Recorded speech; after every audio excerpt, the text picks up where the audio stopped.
दोस्तों, मैं आरडीएस आपका बहुत बहुत स्वागत करता हूं। और हम पैट के UP triple SC PAT math solution हम 4 वीडियो इस चैनल पे डाल चुके हैं। और आज से मैं स्पेशल मैथ्स का पहला चैप्टर नंबर सिस्टम स्टार्ट करने जा रहा हूं। और अभी तो मैं स्टार्ट कर रहा हूं, शुरुआत कर रहा हूं मैथ की। अभी मैंने पूरे मैथ का वर्गीकरण नहीं किया है, यानी कि चैप्टर वाइज हम पूरे मैथ को सेक्शन में बांटेंगे, है ना। प्रत्येक सेक्शन में 4 या 5 चैप्टर आ रहे होंगे और वो चैप्टर आपस में रिलेटेड होंगे, ठीक है। तो ऐसे कई सेक्शन बनेंगे पूरे मैथ के, तो हम सेक्शन वाइज पूरे मैथ को हम पढ़ेंगे। तो वो चीज़ मैं आपको अगली वीडियो में, क्योंकि एक बार में पूरा बोर्ड भर जाएगा जब मैं सेक्शन में प्रत्येक चैप्टर को बांटूंगा तब। तो अभी मेरे पास इतना वक्त नहीं है, बहुत रात हो रही है, और इसीलिए मैं अभी चैप्टर स्टार्ट करता हूँ, वो वाला सेक्शन स्टार्ट करता हूँ जिस सेक्शन में नंबर सिस्टम चैप्टर आ रहा है, और मैं वहीं से इस स्पेशल मैथ को इसी चैप्टर से शुरू कर रहा हूँ, ठीक है। तो आप ध्यान दीजिए और ध्यानपूर्वक पढ़िए। ये बहुत अच्छा चैप्टर है और बहुत समझदारी का चैप्टर है। मैथ कॉम्पिटिटिव जो मैथ है उसकी शुरुआत यहीं से हुई है, नंबर सिस्टम से ही हुई है। तो आप मेरी बात प्लीज़ थोड़ा ध्यान से सुन लीजिए। आप एक नोटबुक ले लें और एक पेन ले लें। हो सकता है कुछ चीज़ें ऐसी होंगी जो आपको लिखनी पड़ जाएंगी। सबका तरीका अलग होता है पढ़ाने का, इसीलिए आप नोटबुक ले लें और एक पेन ले लें, जिससे कि आप कोई भी चीज़ जो आपको ऐसी लग रही है कि लिखने योग्य है तो उसको लिख सकें, ठीक है। और जिनको पहले से आता है वो बस अपनी प्रेजेंट ही मेरे साथ देते रहें, जिससे कि मैं मोटिवेट होता रहूं, ठीक है। तो हम स्टार्ट करें, नंबर सिस्टम स्टार्ट करें। बताइए आप लोग, कमेंट में लिखिए हाँ स्टार्ट करूं। ठीक है, तो हम स्टार्ट करते हैं नंबर सिस्टम। अब नंबर सिस्टम बहुत सुना है हमने, नंबर सिस्टम की हिंदी होती है संख्या पद्धति। मैं भी लेक्चर दूंगा थोड़ी देर, आप उसको ध्यानपूर्वक सुनिए। नंबर सिस्टम की हिंदी होती है संख्या पद्धति। सबसे पहले मेरे प्यारे दोस्तों मैं ये कहूँगा कि संख्या पद्धति होती क्या है। जैसे आप इंग्लिश में नंबर सिस्टम कहते हो, ये होता क्या है, कहते किसे हैं। अपनी सरल भाषा में, ज़रूरी नहीं है हमें किताबों की ही लैंग्वेज बतानी है, अपनी सरल भाषा में जैसे व्यक्त कर सको, जैसे कि मैं व्यक्त कर रहा हूँ। मैं कह रहा हूँ कि संख्याओं को प्रदर्शित करने के लिए या संख्याओं को दर्शाने के लिए जो नियम क्रमबद्ध तरीके से संख्याओं को सजाया जाता है ना, उसी को हम संख्या पद्धति कहते हैं, ठीक है। उस पद्धति में जितनी भी संख्याएं होती हैं सबकी अलग अलग विशेषताएं हैं, सबको एक नियम क्रमबद्ध तरीके से सजाया गया है, ठीक है। उसी को हम संख्या पद्धति कहते हैं, ठीक भाई। अब बात संख्या पद्धति की समझ ली हमने किसे कहते हैं। अब हम देखेंगे कि संख्या पद्धति कितने प्रकार की होती है, नंबर सिस्टम कितने प्रकार की होती है, ठीक है। तो नंबर सिस्टम 4 प्रकार की होती है, जैसा मुझे पता है 4 प्रकार की होती हैं। और आप और अंदर जाने की कोशिश करना, जितनी नॉलेज बढ़ाओगे उतना अच्छा होगा। और कुछ डिफरेंट मिले तो कमेंट में ज़रूर लिखना, ठीक है। 4 प्रकार की नंबर सिस्टम होती हैं, वो क्या होती हैं। पहला होता है decimal number system. Decimal number system, मैं ऐसे हिंदी में लिख रहा हूँ, बस समझने वाली बात है, नेगेटिविटी नहीं निकालनी हमको, सिर्फ समझना है। दूसरा होता है winery number system. Winery number system, मेरे प्यारे दोस्तों आप नोटबुक खोल लीजिए और पेन ले लीजिए, आप लिखिए। मैं आपको वादा देता हूँ यार, आप मैथ में कहीं चूकेंगे नहीं, बस मेरी बात मानते जाइए। आप नोटबुक ले लो, एक पेन ले लो। दूसरा टॉपिक है दूसरी तरीके की जो नंबर सिस्टम होता है, संख्या पद्धति होती है, वो होती है बाइनरी नंबर सिस्टम। तीसरा क्या होता है, तीसरा होता है ऑक्टल नंबर सिस्टम। जिससे ऑक्टल में क्या होता है, अष्टम, 8 के लिए यूज किया जाता है ऑक्टल। मैं हिंदी में ही लिखूंगा, octal number system, octal number system. चौथा होता है हमारा हेक्साडेसिमल नंबर सिस्टम, तो आपके सामने संख्या पद्धति 4 प्रकार की आपके सामने मेरे दोस्तों लिखी हुई हैं। आप इसका स्क्रीनशॉट ले लीजिए। अभी मत लीजिए, 1 मिनट अभी मत लीजिए, इसके बाद अभी ले लीजिए जब मैं आपको बताऊं। तो बताइए, अपने मुंह से बोलिए, संख्या पद्धति कितने प्रकार की होती है? संख्या पद्धति डेसिमल नंबर सिस्टम पहला, दूसरा बाइनरी नंबर सिस्टम, दूसरा क्या है? बाइनरी नंबर सिस्टम, तीसरा क्या है? ऑक्टल नंबर सिस्टम, तीसरा क्या है? ऑक्टल नंबर सिस्टम, और चौथा क्या है? Hexadecimal number system. क्या है? Hexadecimal number system. ठीक है, ये है। अब देखना, आप जो गणित में पढ़ते हैं हमारे यहाँ जो यूज होती है और जो मैं आपको पढ़ाऊँगा वो पढ़ाऊँगा मेरे प्यारे दोस्तों डेसिमल नंबर सिस्टम। यही हमारे गणित में यूज की जाती है। मैं आपको क्या पढ़ाऊँगा? डेसिमल नंबर सिस्टम पढ़ाऊँगा। हाँ ठीक है, फिर भी हम इन चारों संख्या पद्धतियों से कुछ एक बात और जोड़ देते हैं। वो क्या है भैया? जो डेसिमल नंबर सिस्टम है मेरे प्यारे दोस्तों, इसमें टोटल 10 डिजिट यूज किए जाते हैं। 10 डिजिट, 10 अंक। कौन से 10 अंक? 0 से लेके 9 तक। 0, 1, 2, 3, 4, 5, 6, 7, 8, 9। अगर आपको 9 तक स्क्रीन पे दिखाई दे रहा है तो भैया आप लकी हो। अगर नहीं दिखाई दे रहा है तो मुझे मिटा के अभी नीचे फिर से लिखना पड़ेगा। हाँ, मैं 0-9 भी कर सकता हूँ। ठीक है, अब मैं कर दे रहा हूँ 0-9। कहने का मतलब 10 हो जाएंगे अंक। 0 से लेके 9 तक 10 डिजिट यूज किए जाते हैं अपनी डेसिमल नंबर सिस्टम में, जो आप पढ़ोगे। अब दूसरी आती है binary number system. Binary number system में सिर्फ 2 डिजिट यूज किए जाते हैं। ये पूरा नंबर सिस्टम सिर्फ 2 डिजिटों से ही चलता है। कौन से? 0,1।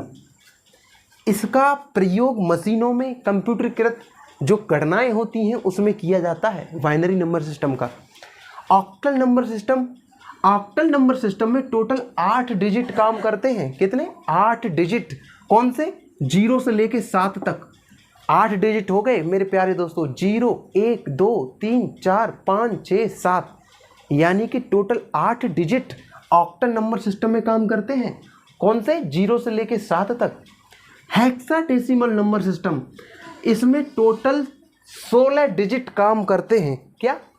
इस नंबर सिस्टम में, हेक्साडेसिमल नंबर सिस्टम में 16 डिजिट यूज किए जाते हैं। 16 डिजिट कौन से होते हैं? 16 डिजिट होते हैं, पहले तो 10 डेसिमल सिस्टम वाले डिजिट होते हैं 0 से 9 तक। पहले 10 0 से 9 तक होते हैं। हेक्साडेसिमल नंबर सिस्टम में टोटल 16 डिजिट यूज किए जाते हैं, जिनमें से पहले 10 डिजिट 0 से 9 तक होते हैं। उसके बाद जो बचे 6 डिजिट वो कौन से होते हैं? वो वाकई में क्या होते हैं? ABCDEF, कैपिटल लेटर में ABCDEF 6 ये जो लेटर यूज किए जाते हैं इनको भी डिजिट में काउंट किया जाता है। तो उसके बाद ए से लेके F तक ये 6 ये हो गए, और 0 से 9 तक 10 अंक ये हो गए, यानी कि ये टोटल 16 हेक्साडेसिमल नंबर सिस्टम में डिजिट यूज किए जाते हैं। तो मेरे दोस्तों, मैंने ये बेसिक जानकारी आपको दी। अब आप इसमें देखोगे डेसिमल नंबर सिस्टम में जो 10 डिजिट यूज किए जाते हैं उसमें सबसे छोटा डिजिट 0 होता है और सबसे बड़ा डिजिट 9 होता है। ऐसे ही आप बाइनरी नंबर सिस्टम में पता लगा सकते हो कि सबसे छोटा डिजिट 0 है और सबसे बड़ा डिजिट 1 होता है। ऑक्टल नंबर सिस्टम में आप सबसे छोटा डिजिट 0 होता है और सबसे बड़ा डिजिट 7 होता है। ऐसे ही आप हेक्साडेसिमल नंबर सिस्टम में आप मेरे दोस्तों पता लगा सकते हैं कि सबसे छोटा डिजिट 0 होता है और सबसे बड़ा डिजिट F होगा। 16वां नंबर का जो डिजिट होगा वो F होगा। ठीक है, तो आप अब इसका स्क्रीनशॉट ले लीजिए। I am ready. ठीक है, आप इसका स्क्रीनशॉट ले लो, फिर हम डेसिमल नंबर सिस्टम अब स्टार्ट करेंगे। ओके, स्क्रीनशॉट लीजिए।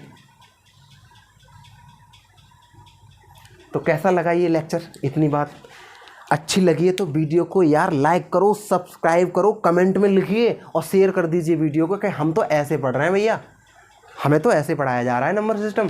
ठीक है, अब हम डेसिमल नंबर सिस्टम पढ़ेंगे जो हमारे मैथ में यूज किया जाता है, जिसे हम पढ़ते हैं। ये बाकी हम 3 नहीं पढ़ेंगे। ठीक है, हटा दें इसको मेरे दोस्तों, हटा रहा हूँ।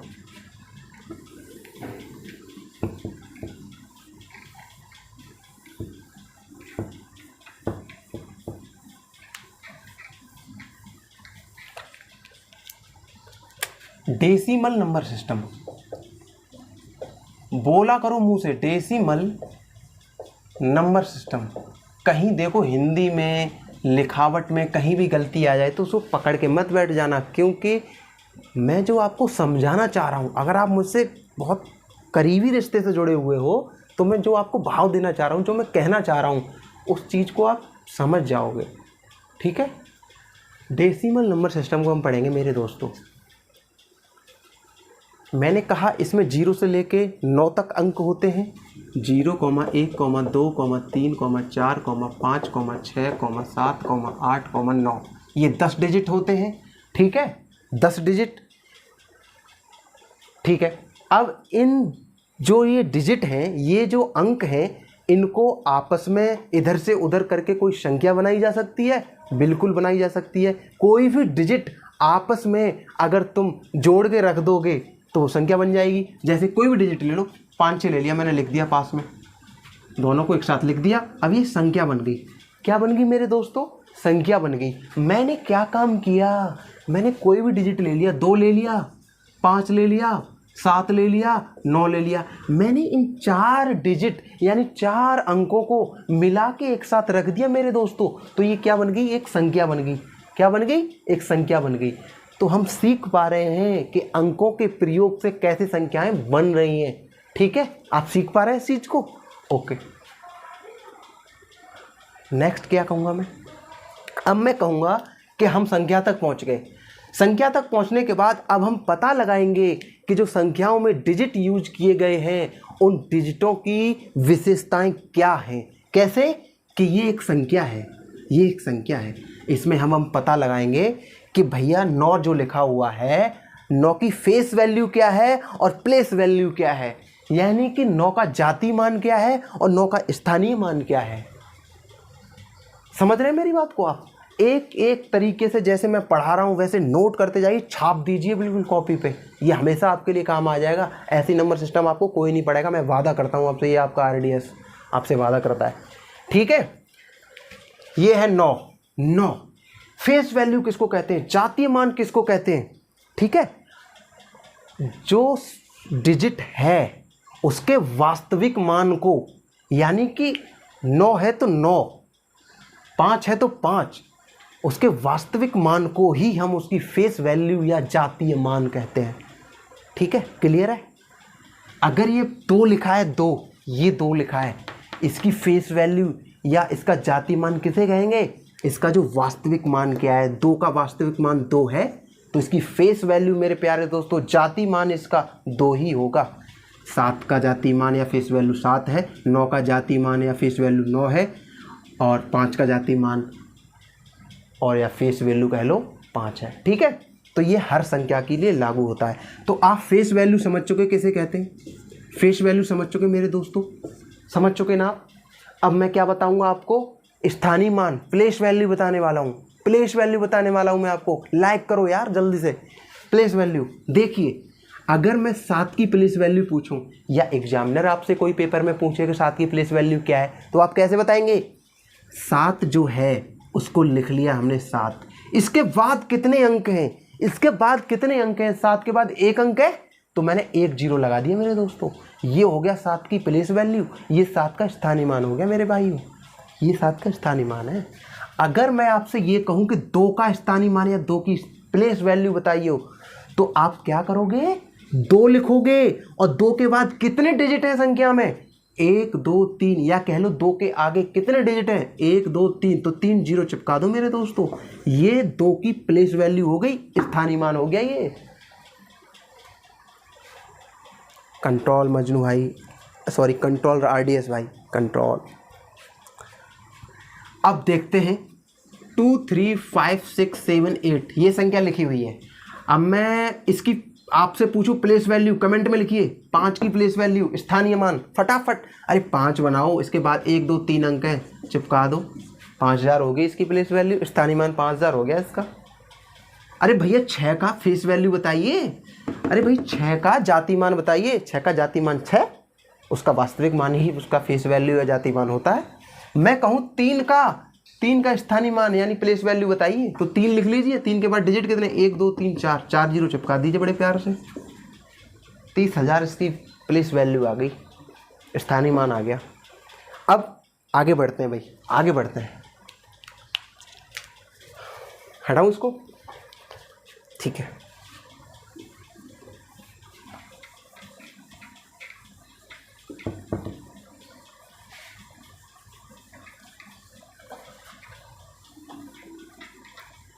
अब मैं बात कर रहा हूँ संख्याओं की। संख्या ग्राफ, संख्याएं कौन कौन सी होती हैं ये हम अब बात करेंगे, ठीक है। नेक्स्ट टॉपिक है, तो हम लिख ले रहे हैं संख्या ग्राफ।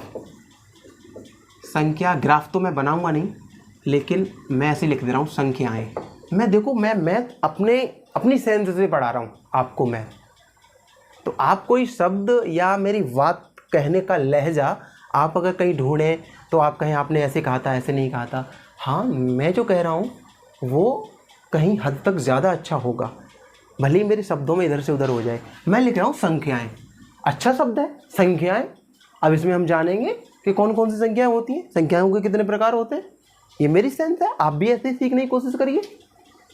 संख्याएं, संख्याएं पहले 2 प्रकार, कौन से, वास्तविक मेरे दोस्तों, वास्तविक। दूसरा क्या है, काल्पनिक। काल्पनिक, वास्तविक संख्याएं, दूसरा क्या था, काल्पनिक संख्याएं। लिख लीजिए, ठीक है। रियल नंबर्स और ये इमेजिनरी नंबर्स, ठीक है, इंग्लिश में कहते हैं इसको। ओके, काल्पनिक नंबर क्या होते हैं मेरे भाई, काल्पनिक नंबर को इमेजिनरी बोल रहे हैं तो आई से स्टार्ट हो रहा है ना, इसीलिए इसको आई से ही प्रदर्शित करते हैं। और इसको अपने उच्चारण में या इसका प्रोनाउंसिएशन क्या होता है, वो होता है आयोटा। क्या होता है, आयोटा। आयोटा उच्चारण होता है आयोटा। और आई स्क्वायर की वैल्यू -1 होती है मेरे दोस्तों, आई स्क्वायर की वैल्यू -1 होती है। अगर आई स्क्वायर की वैल्यू -1 है तो आई की वैल्यू अंडर रूट में -1 होगी ना मेरे दोस्तों, अंडर रूट में -1। तो ये काल्पनिक संख्याएं हैं। क्या है, काल्पनिक संख्याएं। इससे जुड़ा हुआ क्वेश्चन सिर्फ इतना ही आ सकता है कि आई एक अगर काल्पनिक संख्या है तो आई स्क्वायर का मान कितना होगा, तो आप लगा देना -1। इतना ही आ सकता है इससे जुड़ा हुआ का क्वेश्चन, ठीक है। आगे बढ़े। और भी उदाहरण दे दूं काल्पनिक संख्याओं के, और भी उदाहरण है, देखिए। अंडर रूट में -5, अंडर रूट में -5, कॉमा अंडर रूट में -3, कॉमा अंडर रूट में -7। ये क्या है, काल्पनिक संख्याएं हैं। कैसे भैया, अंडर रूट -5 का मतलब है under root -1 into under root 5, यही तो है। ये तो बन गया आई, ये अंडर रूट 5 आई लिखा हुआ है। इनडायरेक्टली इसको मैंने अंडर रूट 5 आई को अंडर रूट -5 लिख दिया है। ये क्या है, काल्पनिक संख्या है, आई आ गया इसमें। अंडर रूट -3 को हम लिख सकते हैं अंडर रूट -1 गुणा अंडर रूट 3, ये लिख सकते हैं हम। और अंडर रूट -1 होता है आई, यानी कि अंडर रूट 3 आई लिख सकते हैं हम इसको, यानी कि ये भी एक काल्पनिक संख्या है। तो ये काल्पनिक संख्याओं के उदाहरण हैं, इमेजिनरी नंबर्स के ये एग्जाम्पल्स हैं, ठीक है। आप समझ गए काल्पनिक संख्याएं, आप समझ पा रहे हैं मेरी बात को, थैंक यू आपका। आगे चले यहाँ पे वास्तविक संख्याएं पे। तो देख मेरे विनोद भाई, क्या होता है वास्तविक संख्याएं, रियल नंबर्स। क्या, रियल नंबर्स। अब वास्तविक संख्याओं के मैं पार्ट करूंगा। क्या करूंगा, पार्ट करूंगा। वास्तविक संख्याओं में लिखिए, वास्तविक संख्याओं में लिखिए दशमलव संख्याएं, दशमलव संख्याएं, और दूसरा लिखिए पूर्णांक, पूर्णांक, ठीक है।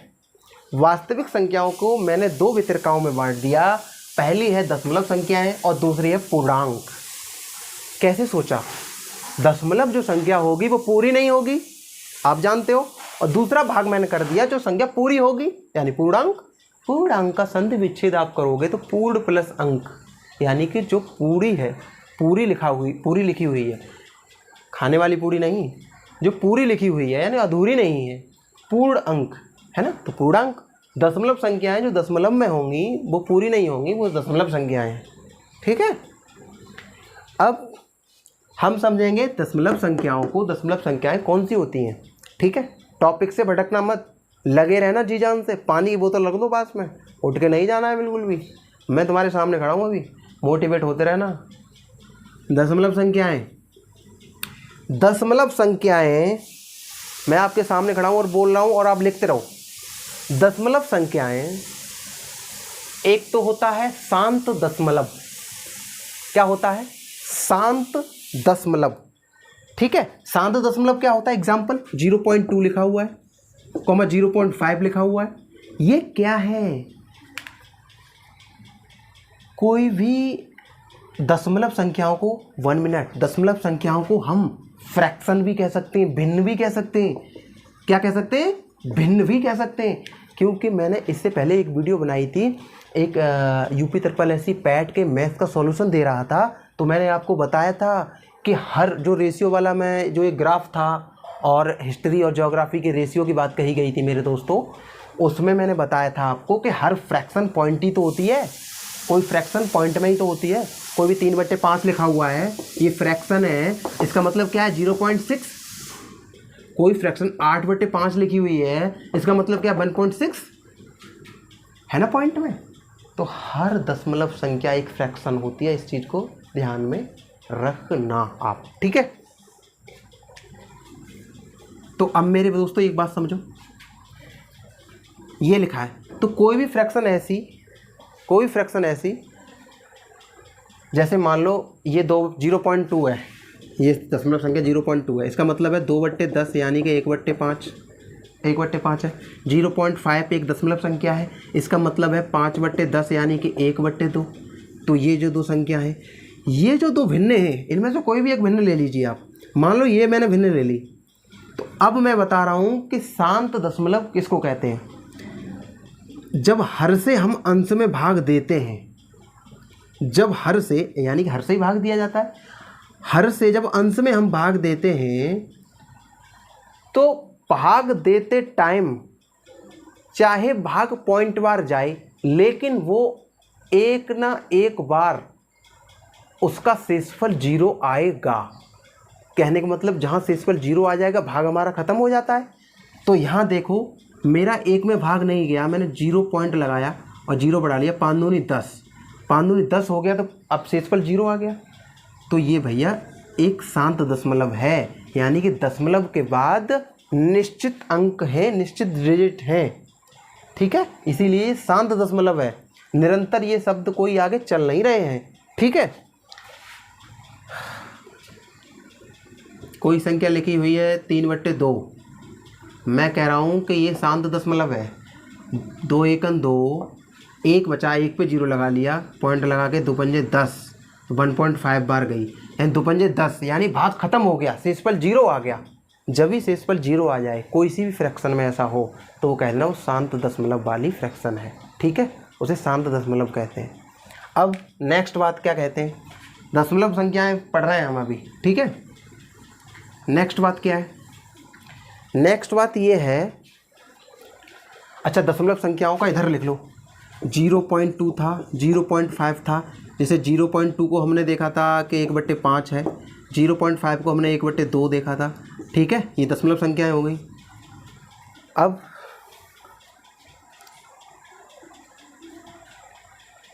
अशांत आवर्ती दशमलव संख्याएं, मैं क्या बोला? अशांत आवर्ती दशमलव संख्याएं, यानी कि आवर्ती का मतलब है कि डिजिट बार बार आ रहे हैं, अशांत का मतलब है कि वो शांत नहीं हो रहे हैं। समझ में आई बात? कोई संख्या ऐसे लिखी है 0.2222 ये, तो इसका मतलब क्या है? आवर्ती हो रही है 2 की, और ये ... चलते जा रहा है अनंत तक। इसीलिए मेरे दोस्तों ये क्या है? अशांत है। इसीलिए हम इसको ऐसे भी लिख सकते हैं 0.2 के ऊपर बार। आपने पढ़ा होगा ऐसे, और मैं आगे आपको बताऊंगा अभी। 0.2 के ऊपर बार, तो इसे हम क्या कहेंगे? इसे कहेंगे अशांत आवर्ती, अशांत आवर्ती दशमलव संख्या, है ना, अशांत आवर्त दशमलव। दशमलव ही तो अशांत आवर्त है, इसीलिए इसको कहते हैं। ठीक है, और क्या एग्जाम्पल हो सकता है इसका, और क्या एग्जाम्पल हो सकता है, और ये भी हो सकता है इस तरीके का। हमने एक ही देख लिया 0.2 के ऊपर बार, एक और ले लो 0.3333 डॉट डॉट चल रहा है, तो इसको लिख सकते हैं 0.3 बार। तो ये भी इसी का एग्जाम्पल हो गया, अशांत आवर्त का ही। ठीक है, ओके। 0.2 को हम क्या लिख सकते हैं, 0.2 के ऊपर बार 2/9 लिख सकते हैं। ये चीज़ मैं आपको पढ़ाऊंगा कि 2/9 कैसे लिख सकते हैं। 0.3 बार, इसको हम क्या लिख सकते हैं, 3/9 यानी 1/3 लिख सकते हैं। इसे हम 1/3 लिख सकते हैं। और 0.2 के ऊपर बार है, इसको हम 2/9 लिख सकते हैं। ठीक है, अभी मैं ऐसे आपको समझा रहा हूँ, आप समझ रहे हैं किसके बराबर क्या है, आराम से साथ के साथ लिखते जाइए। ठीक है, तो ये क्या है, 2/9 एक अशांत आवर्ती दशमलव, 1/3 अशांत आवर्ती दशमलव। ठीक है, और एग्जाम्पल लेते हैं अशांत आवर्ती का ही। एक एग्जाम्पल क्या है, इस काल्पनिक को हटा दें, अभी काल्पनिक जगह घेर रहा है।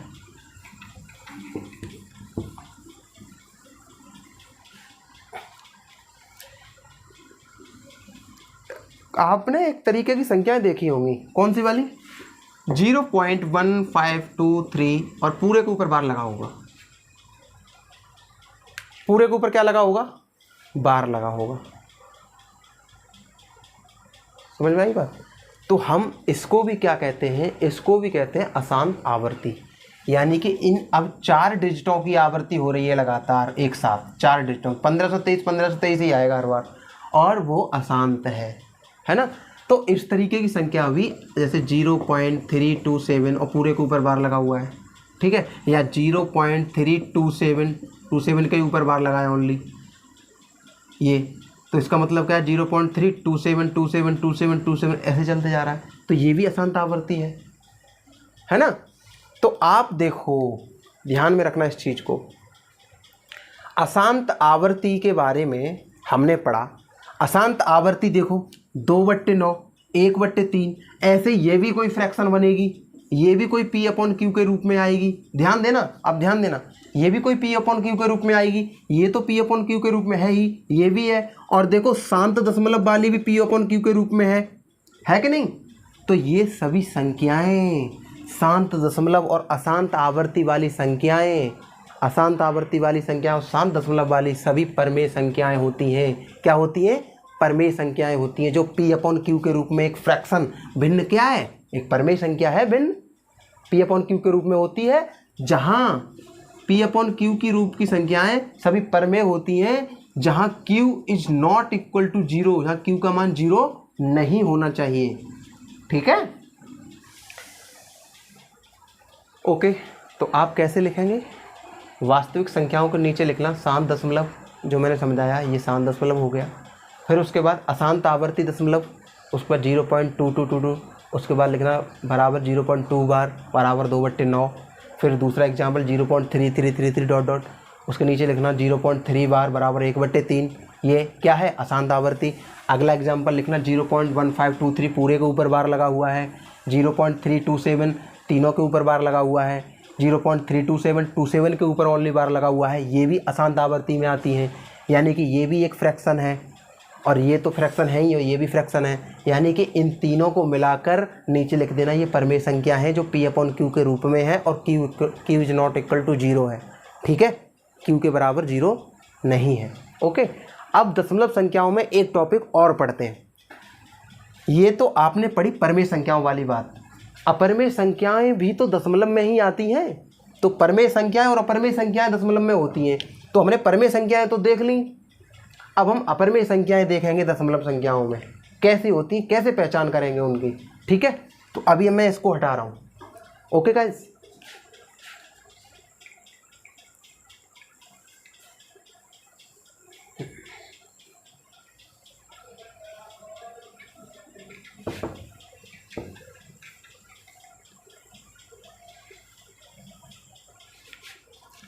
देखिए दशमलव संख्या चल रही थी, ऐसे बना था, मतलब एक साइड में दशमलव संख्याएं थी, दशमलव संख्याएं एक साइड में पूर्णांक थे, एक साइड में पूर्णांक थे, और एक किसका था? वास्तविक संख्याओं का भाग था, वास्तविक संख्याओं का। शॉर्ट में लिख दिया वास्तविक संख्याओं का। दशमलव में हमने ये परमेय संख्या तो पढ़ ली, परमेय संख्या तो हमने पढ़ ली, मैं ऐसे ही लिखता हूँ, ठीक है। अब मैं पढ़ूंगा अपरमेय संख्याएं। क्या पढ़ूंगा? अपरमेय संख्याएं।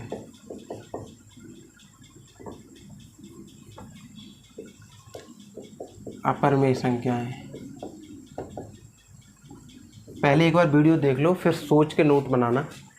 पहले अभी लिख रहे हो लिखते रहो, फाइनली नोट सोच के बनाना कि हम दशमलव संख्याओं के नीचे पहले एग्जाम्पल दें, फिर परमेय संख्या लिखें, फिर अपरमेय संख्या, ठीक है। अभी पहले दिमाग में समझो चीज़ों को, समझो, पढ़ो, वीडियो बार बार देखो, मतलब समझ में आना चाहिए। अपरमेय संख्याएं, अब ऐसी कौन सी दशमलव संख्याएं होंगी जिससे हमें पता लग जाए कि अपरमेय है? सुनिए मेरी बात को ध्यान से। वो दशमलव संख्याएं जो अशांत तो होता है उनका दशमलव, और अनावृत्ति भी होता है। समझ में आई बात? परमेय में क्या था? अशांत आवृत्ति, यानी कि दशमलव अशांत तो था लेकिन डिजिट आवृत्ति हो रही थी, डिजिटों की, डिजिट्स की आवृत्ति हो रही थी, अंकों की आवृत्ति हो रही थी, बार बार रिपीटेशन हो रहा था। लेकिन यहाँ अशांत भी है और अनावृत्ति भी है, यानी कि जैसे कि पाई का मान, पाई एक अपरमेय संख्या है। पाई का मान एक ऐसी वैल्यू है जो दशमलव शांत भी नहीं होता, अशांत रहता है, और डिजिट्स की आवृत्ति भी नहीं होती। जैसे मान लो कोई संख्या लिख रही है 0.34270123498012, मतलब dot dot dot dot dot ऐसे चलते जा रहा है। कहने का मतलब मेरे दोस्तों, कहीं भी ना तो दशमलव शांत हो रहा, भाग जाते ही जा रहा है अनंत तक, और ना ही किसी अंक की आवृत्ति हो रही है, बार बार ना ही कोई अंक आ रहा है। ऐसी संख्याएं अपरमेय संख्याएं होती हैं। कैसी होती हैं? अपरमेय संख्याएं होती हैं। फॉर एग्जाम्पल, अगर मान लो कोई √3 लिखा हुआ है, √3, √5 लिखा हुआ है, √7 लिखा हुआ है, कहने का मतलब ऐसी संख्याएं जिनका रूट नहीं लिया जा सकता, जिनका रूट नहीं लिया जा सकता, यानी कि जिनका वर्गमूल नहीं लिया जा सकता, वो सभी अपरमेय संख्याएं होती हैं। ध्यान रखना इस चीज़ को। कैसी होती हैं? अपरमेय संख्याएं होती हैं। अगर आप √3 का अगर आप वर्गमूल लोगे तो भाई कोई निश्चित वर्गमूल निकल के आएगा ही नहीं, वो ऐसे ही चलता रहेगा, ये अशांत अनावृत्ति में चलता रहेगा। यानी कि पॉइंट के बाद जो अंक आएंगे वो ऐसे ही चलते रहेंगे, 3 2 7 1 4 5 6 9 0 1 2, यानी कि अनंत तक चलते रहेंगे, ना ही किसी अंक की आवृत्ति होगी। ठीक है, ऐसे ही 5 के रूल कहता है, ऐसे ही √7 का कह रहा है। 7 5 3 का वर्गमूल नहीं लिया जा सकता, इसीलिए ये अपरमेय संख्याएं हैं। ठीक है, √2 अपरमेय संख्या है। क्या है अपरमेय? 2 का वर्गमूल ले सकते हो आप, पता है आपको? नहीं पता है तो ये क्या है? अपरमेय संख्या है। तो आप समझ गए अपरमेय संख्या क्या होती है। तो आप मेरे दोस्तों समझ गए ना इस चीज़ को कि अपरमेय संख्या क्या होती है। ठीक है, मैं अब पाई के बारे में कह दूं। पाई एक, नोट करिए मेरे पॉइंट को, हटाऊं इसको। पाई एक, नॉलेज लेते रहिए मुझसे। पाई एक, जितनी है मैं दूंगा। पाई एक अपरमेय संख्या है और पाई का मान 22/7 मेरे दोस्तों एक परमेय संख्या है। पाई एक इरेशनल नंबर है और पाई की वैल्यू जो आप यूज़ करोगे मैथ में वो एक रेशनल नंबर है। ऐसा क्यों? तो मैं आपको बताता हूँ। जो हम मान यूज करते हैं पाई का 22/7, ये पाई का मान है ही नहीं। Pi is not equal to 22/7। Pi का मान 22/7 होता ही नहीं है। हाँ, पाई का मान 22/7 के सन्निकट होता है, यानी कि बहुत निकटतम होता है ना। आप समझो, ये एक फ्रैक्शन के रूप में लिखी है P/Q के रूप में, परिमेय संख्या है। कहने का मतलब ये उसमें से आ रही है, या तो शांत होगी, शांत दशमलव वाली, अगर शांत दशमलव वाली नहीं है तो अशांत आवर्ती वाली होगी। लेकिन ये संख्या परमेय तो अपरमेय तो है नहीं, ये एक P/Q के रूप में है। ठीक है, तो याद रखना पाई का मान 22/7 नहीं होता है। पाई की जो वैल्यू है वो 22/7 के सन्निकट होती है, यानी कि लगभग बराबर होती है। इसीलिए हमने अपनी कैलकुलेशन में पाई का मान 22/7 लिया गया है। बहुत से गणितज्ञ इस चीज़ में लगे हुए हैं कि पाई का एक कितना अच्छा हम मान निकाल सकते हैं, कितने आगे डिजिटों तक हम मान निकाल सकते हैं, कितने अधिक अंकों तक हम मान निकाल सकते हैं, कितना सटीक मान हम निकाल सकते हैं। इस चीज़ में गणितज्ञ लगे हुए हैं अभी। ठीक है, तो इस चीज़ को अब याद रखना आप। 22/7 हमने कैलकुलेशन में यूज करने के लिए लिया है, क्योंकि ये लगभग बराबर होता है इसके, लेकिन इसके बराबर नहीं है। ठीक है, ये एक अपरमेय संख्या है, ये एक परमेय संख्या है। ओके,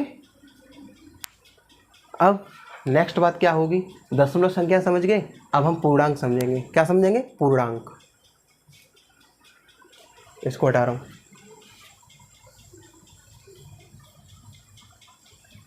थोड़ा जल्दी समझ लेते हैं, अब थोड़ा लेट हो रहा है, वीडियो बड़ी होती जा रही है। पूर्णांक, पूर्णांक क्या है भाई? पूर्णांक देखना, 0, 1, 2, 3 डॉट डॉट डॉट, इधर चलेगा -1, -2, -3 डॉट डॉट डॉट, ये चल रहा है। ये सभी पूर्णांक है। क्या है? पूर्णांक है ये पूर्णांक। 0 एक पूर्णांक है, -1 पूर्णांक है, -2 एक पूर्णांक है, -3 एक पूर्णांक है, 1 पूर्णांक है, 2 पूर्णांक है, 3 पूर्णांक है। ये सभी क्या है? पूर्णांक हैं। समझ में आई मेरी बात? क्या है? पूर्णांक है। 0 एक ऐसा है जो कि उदासीन है, इस पे ना तो प्लस मार्क है ना माइनस मार्क है। हम कहते हैं कि 0 एक न तो धन पूर्णांक, न तो धन न ऋण, ये एक उदासीन पूर्णांक है। क्या है? उदासीन पूर्णांक। -1, 0 से बाएं की तरफ जितनी संख्याएं लिखी हुई हैं, ये जितनी संख्याएं लिखी हुई हैं, ये सभी ऋणात्मक पूर्णांक में आती हैं। ऋणात्मक, क्योंकि ऋण का मार्क लगा हुआ है, तो इसे कहते हैं हम ऋणात्मक पूर्णांक। क्या कहते हैं? ऋणात्मक पूर्णांक, जिसे अभी और इधर देख लेते हैं। और 0 की जो दाहिनी साइड पे है, ये क्या है? धनात्मक पूर्णांक। क्या है? धनात्मक पूर्णांक। पूर्णांकों को इंग्लिश में कहते हैं इंटीजर। आई से शुरू होता है, INTEGER। तो इसीलिए ये ऋणात्मक है, तो मैं आई नेगेटिव दिखा देता हूँ ऊपर ऐसे, और ये धनात्मक है इसलिए आई को पॉजिटिव में ऊपर दिखा देता हूँ। ऐसे हम इन्हें प्रदर्शित करते हैं, प्रतीकात्मक रूप ये देते हैं हम, I- I+। ठीक है, ये ऋणात्मक पूर्णांक, ये धनात्मक पूर्णांक। ये हमारा पूर्णांक उदासीन रहता है। क्या रहता है? उदासीन। समझ में आई बात? ठीक है, अच्छी बात है अगर आपको ये बातें समझ में आई हैं तो। अब हम देखेंगे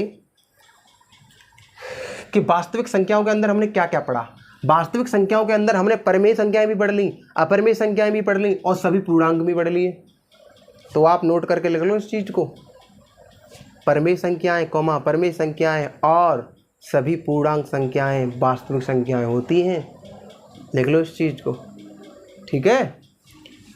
अब परिमेय संख्याएं क्या होती हैं? परिमेय संख्याएं, एक बात बताइए, क्या ये पूर्णांक जितने लिखे हुए हैं ये P/Q के रूप में है कि नहीं है? 0/1 नहीं लिख सकता हूँ मैं, 0/3 नहीं लिख सकता हूँ मैं, P/Q के रूप में है कि नहीं? P/Q के रूप में है कि नहीं? Q का मान 0 है, Q is not equal to 0, यानी कि 0/1, 0/3 ये भी एक परिमेय संख्या है। अगर ये धनात्मक पूर्णांक लिखे हुए हैं, 2 लिखा हुआ है, 2 के बट्टे में 1 है कि नहीं? है ना? 3 के बट्टे में 1 है कि नहीं? है ना? तो ये P/Q के रूप में है ना? ये P/Q के रूप में है ना? तो ये भी एक परिमेय संख्या है। अगर ऋणात्मक पूर्णांक जो लिखे हुए हैं ऋणात्मक पूर्णांक -3 लिखा हुआ है, इसके अपॉन में भी तो 1 है।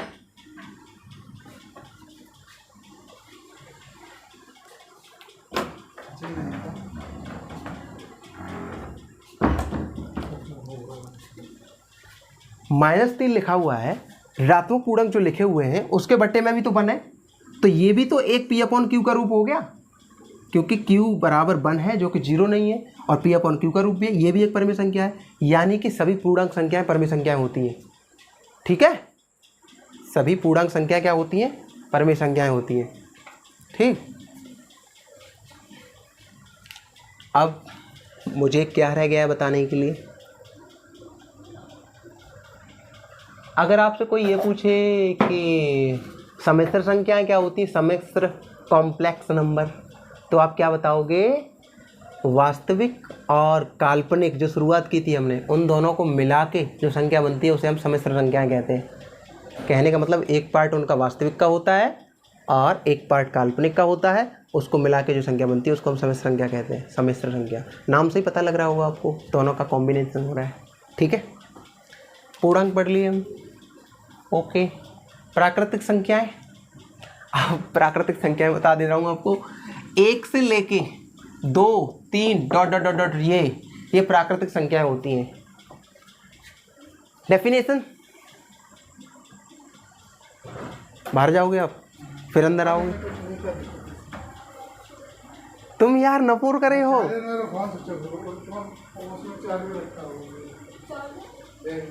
यार। रोहित यार डिस्टर्ब ना करो गुरु यार, थोड़ी देर पढ़ लो यार।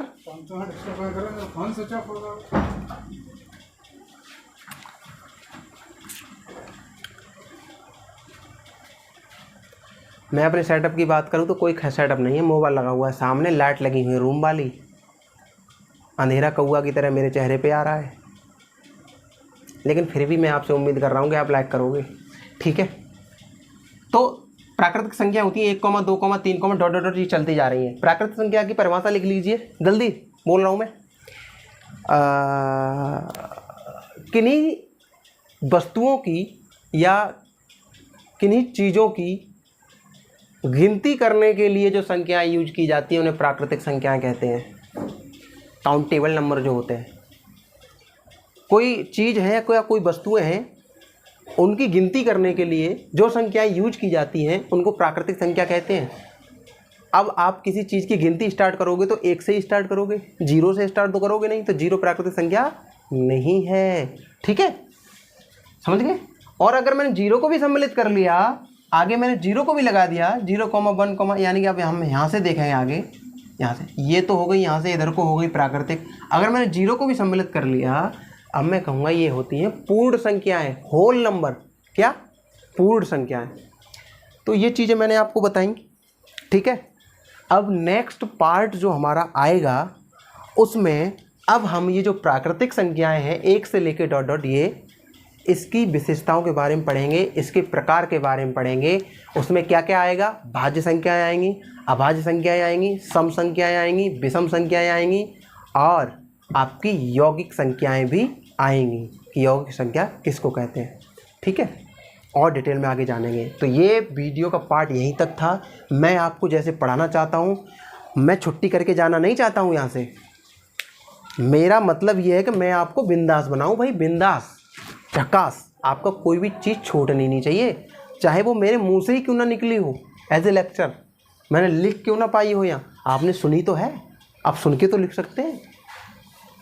ठीक है, तो आप एक बार देखो, हम क्या है, किसी चीज़ को पढ़ते हैं, फिर 1 महीने के बाद फिर पढ़ते हैं उसको। भले ही आपने बहुत बिंदास टीचर से पढ़ा है उसको, फिर भी 2 महीने के बाद फिर पढ़ते हो आप। क्यों? क्योंकि वो मसाला जो आपको मिलना चाहिए था, जिस तरीके से मिलना चाहिए था, वो मिला ही नहीं। आप सीरियस हो जाइए, मैं आपको हर बेसिक चीज़ से उठा के लेके जाऊंगा। आप क्वेश्चन को जवाब दे रहे होंगे, इतना पोटेंशियल होगा आपके अंदर। अगर 40 नंबर का अगर कोई पेपर है मैथ का, तो यू बिलीव मी, आप 40 में से 40 का कॉन्फिडेंस रख रहे होंगे। ये बड़ी बात नहीं है। और अगर कहीं एक क्वेश्चन तुम्हारा कट भी जा रहा है ना, तो आप क्या कह रहे होंगे बाद में आके कि वो क्वेश्चन ऐसा नहीं था कि मुझसे नहीं आ रहा था, वो ऐसा था कि मेरी कैलकुलेशन में गलत हो गया था। ऐसा ही क्वेश्चन तुमसे गलत हो सकता है, ऐसा नहीं होगा कि ये तुमसे आ नहीं रहा था। ये मैं विश्वास दिलाता हूँ आपको। आप इस चैनल को सब्सक्राइब करो, इसकी सपोर्ट करिए। भाई मैं बहुत मेहनत कर रहा हूँ, बहुत रात हो गई है, मैंने डिटेल में लिख रखा है डिस्क्रिप्शन में कि मेरी दिनचर्या क्या है और किस तरीके से मैं आपकी सपोर्ट करना चाह रहा हूँ। अब मेरी सपोर्ट करिए।